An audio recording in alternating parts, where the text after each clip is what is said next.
Bonjour à toutes et à tous, ravi de vous retrouver dans Smart Éducation, votre magazine quotidien consacré aux nouvelles formations, aux nouvelles pédagogies, le rendez-vous qui donne un futur à la jeune génération. Et si vous vous formez à un métier dans le métavers, c'est l'idée de la première école gratuite et inclusive, entièrement dédiée à ce monde virtuel et immersif. Son nom, l'Académie du métavers. Elle ouvre ses portes dans quelques semaines à peine dans 4 grandes villes de France, Paris, Marseille, Lyon et Nice. Une école née d'un partenariat entre Meta et le spécialiste de la formation au numérique Simplon. L'objectif, former les futurs bâtisseurs du métavers, un secteur estimé tout de même à 3 000 milliards de dollars dans le monde d'ici à 2030. On en parle avec Mathieu Gianecchini, le directeur général adjoint de Simplon. Il est notre invité. Bonjour. Bonjour. Merci beaucoup d'être avec nous aujourd'hui dans Smart Éducation. Le métavers, je le disais, tout le monde en parle. Le potentiel économique semble élevé. Je viens de donner un chiffre. Quelle carte la France a-t-elle à jouer sur ce marché? Pour l'instant, on le dit, un peu encore dominé par les Américains. Alors, il y a une volonté très très forte de ne pas rater le coche du métaverse, puisque c'est un peu la nouvelle révolution qui s'annonce. Après la révolution du numérique autour des smartphones et des usages d'Internet autour des smartphones, ce qui est annoncé, donc c'est encore un petit peu tôt pour le confirmer, c'est une révolution autour du métaverse et des usages du métaverse. À quoi pour l'instant ressemble l'écosystème français, on va dire, des entreprises du métavers? On en est où? Alors, c'est pour le moment assez balbutiant, mais il y a quand même des acteurs qui se lancent dedans, donc que ce soit des grands groupes qui font des actions de recrutement, par exemple, déjà dans le métaverse pour pouvoir attirer des talents. Il y a des actions de formation qui utilisent la réalité virtuelle, puisqu'on va parler un petit peu de qu'est-ce qu'il y a derrière ce terme de métaverse.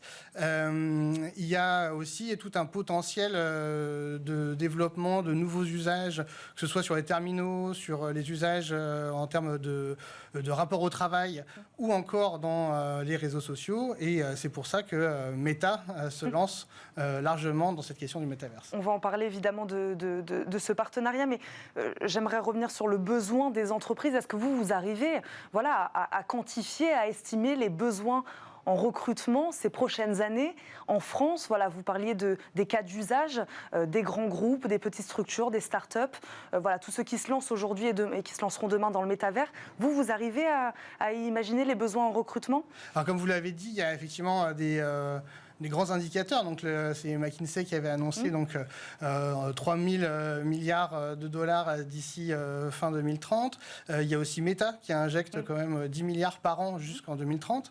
Et donc ça crée un appel d'air sur les structures qui sont particulièrement des studios et des studios de réalisation de cet environnement du métaverse. Parce qu'il faut bien créer ce métaverse et cet environnement immersif en 3 dimensions. Il faut arriver à le produire. Et là, il y a de l'emploi et c'est là qu'on pense qu'il y a vraiment un potentiel pour arriver à former une nouvelle génération de développeurs sur ces enjeux-là. Donc ici, c'est l'entreprise Meta qui est à l'initiative de ce projet, c'est ça? Tout à fait. Comment elle a fait appel à vous? Comment vous vous êtes rencontrés, ces deux entités? Alors, c'est une initiative de Meta France, cette Metaverse Academy, et qui est venue nous voir parce que chez Simplon, donc on est un organisme de formation inclusif, mais qui a aussi la particularité de savoir travailler avec plusieurs grosses entreprises GAFAM, comme ça peut être effectivement là avec Meta, mais aussi avec Microsoft ou avec Apple, puisque nous, notre credo, c'est de dire qu'on va utiliser le numérique et les métiers en tension comme levier d'inclusion.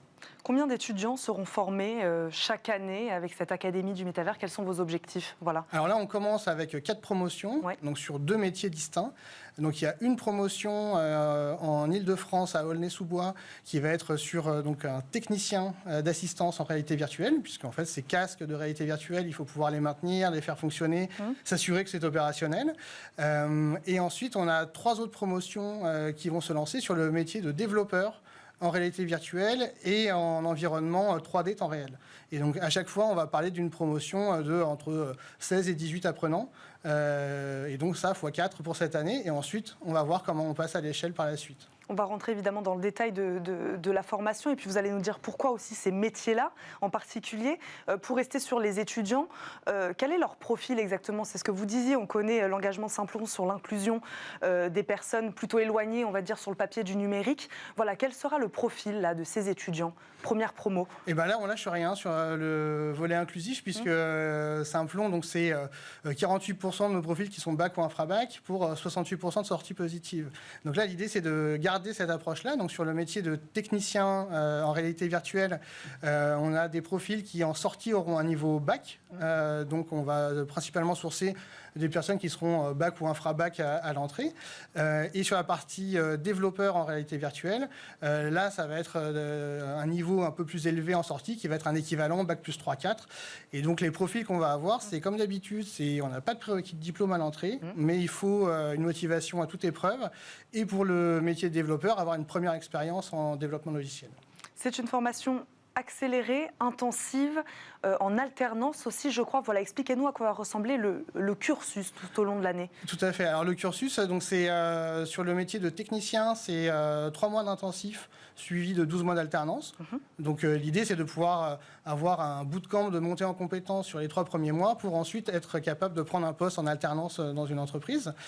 Et sur la partie développeur, c'est le même principe, mais avec une alternance un peu plus élevée, puisque c'est beaucoup plus intense en termes de volume d'apprentissage et des compétences à acquérir. Et donc là, on a 3 mois intensifs suivis de 16 mois en alternance. Donc, qui dit alternance dit entreprise. Qui sont les entreprises qui vous ont suivi dans l'aventure ou qui sont d'ores et déjà intéressées par cette académie du métavers? Alors, sur la partie technicien, en fait, on a par exemple plusieurs structures qui sont ce qu'on appelle le entertainment location based, donc où c'est de l'environnement déjà immersif, de jeux sur des plateaux physiques, et donc qui eux ont un besoin de maintenir en conditions opérationnelles leurs équipements, et ça répond à un réel besoin auprès d'eux. Il y a aussi certaines entreprises qui ont déjà fait le pari de la réalité virtuelle et qui ont un certain volume de matériel à maintenir. Et ensuite, sur la partie développeur, comme je vous le disais, ça va être principalement des studios qui vont pouvoir développer ces nouveaux environnements en 3D immersifs, puisque là, vraiment, l'idée, c'est de pouvoir travailler sur l'expérience utilisateur en 3D temps réel. Pourquoi ces métiers-là? Voilà, je reviens à ma question il y a 2-3 questions. Voilà, pourquoi avez-vous choisi ces métiers-là en particulier? Alors, ces métiers-là... On a sondé les entreprises, il y a un besoin là-dessus, c'est ça? Oui, on a sondé les entreprises. Il y a aussi, dans le monde de la formation professionnelle, donc on a cet organisme de régulation qui est France Compétences, qui a identifié des métiers en émergents, donc qui sont des métiers qui sont en forte tension, après avoir consulté les différentes branches. Et dans les métiers en forte tension, il y a un développeur intégrateur en réalité virtuelle. Donc, on sait qu'il y a un réel besoin de formation qui n'est pas adressé pour le moment, puisque ce sont des nouveaux parcours de formation sur ces domaines-là. Et ensuite, si on développe énormément les solutions de réalité virtuelle, les environnements de réalité virtuelle, il va falloir des équipements et les maintenir en conditions opérationnelles, d'où ce coup d'avance aussi qu'on lance en se disant il faut aussi des techniciens capable de mettre en place cette régie opérationnelle pour la réalité virtuelle. Et puis c'est ce qu'on disait, le métavers, on est à ses débuts. On imagine qu'il y a aussi des métiers dans le métavers qui n'existent pas encore. Ça, c'est quelque chose auquel vous réfléchissez déjà ? Alors oui, nous on va déjà essayer d'accompagner aux besoins.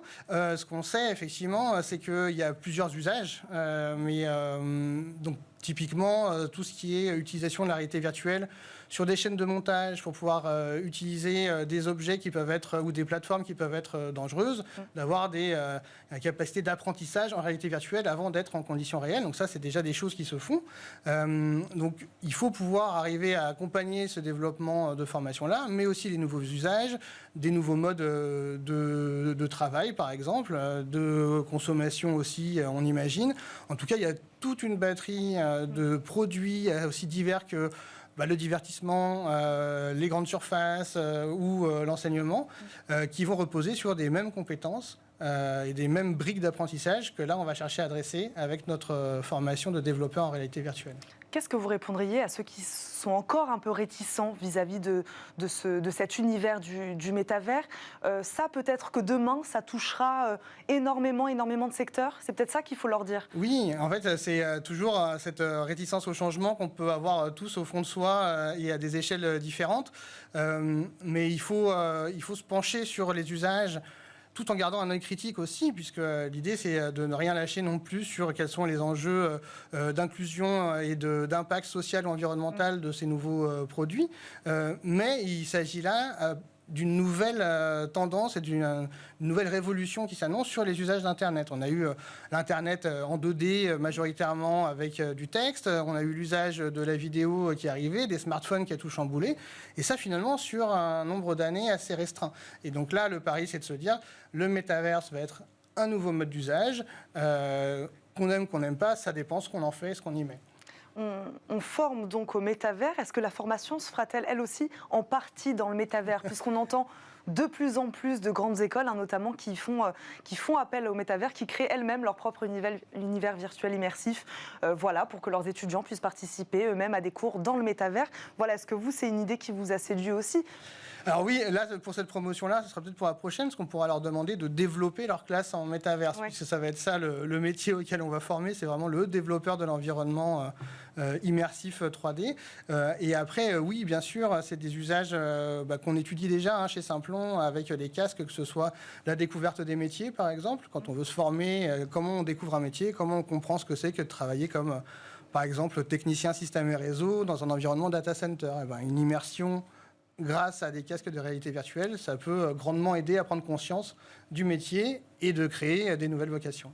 On parlait des entreprises qui sont donc intéressées aujourd'hui, qui ont des besoins très concrets déjà sur ces métiers-là. Meta aussi, on imagine, Meta France a un intérêt aussi à créer cette académie du métavers, peut-être pour y trouver ses futurs salariés. Alors oui, c'est possible, mais ce qui est absolument clair, c'est que là, les formations ne sont pas destination d'un emploi chez Meta. Donc si Meta découvre des talents dans les personnes formées, bien entendu, Meta pourra proposer des emplois. Mais la formation qui est donc l'Académie du Métaverse en partenariat avec Meta est complètement agnostique en termes de technologie par rapport à Meta. On est vraiment sur des compétences, des moteurs de développement sur les environnements réalité virtuelle et 3D qui ne sont pas propres à Meta. Donc Meta en est un usage et une des applications. Redites-nous donc quelles sont vos ambitions à moyen, court, long terme. Voilà, former plus d'étudiants, j'imagine, au fur et à mesure que les années avancent, s'ouvrir à d'autres secteurs, à d'autres métiers. Alors tout à fait, l'idée c'est là donc de lancer déjà cette promotion et de continuer de creuser l'évolution de ce métier et de suivre de près, puisque c'est un métier en pleine tension mais aussi en pleine évolution et qu'il va falloir vraiment suivre, de pouvoir passer à l'échelle. On va voir aussi là en fonction de ces lancements-là, mais sûrement d'accélérer un petit peu l'année prochaine, et avec une ambition aussi de pouvoir ouvrir ça à l'international, puisque Simplon est un organisme de formation international. Et bon, on va terminer là-dessus. Merci beaucoup Mathieu Gianecchini d'avoir répondu à nos questions aujourd'hui dans Smart Education, de nous avoir présenté cette académie du métavers qui ouvre ses portes, c'est ça, dans quelques jours, début octobre ? Dans quelques jours, fin octobre, les premières promotions, et ensuite mi-novembre sur certaines autres formations du côté de Lyon. Merci d'être venu nous en parler aujourd'hui dans Smart Education. Je rappelle, vous êtes le directeur général adjoint de Simplon, spécialiste de la formation au numérique. Merci beaucoup, d'être venu sur notre plateau. Merci à vous de nous avoir suivis. On se retrouve très vite, bien sûr, pour un nouveau numéro de Smart Education. À très vite.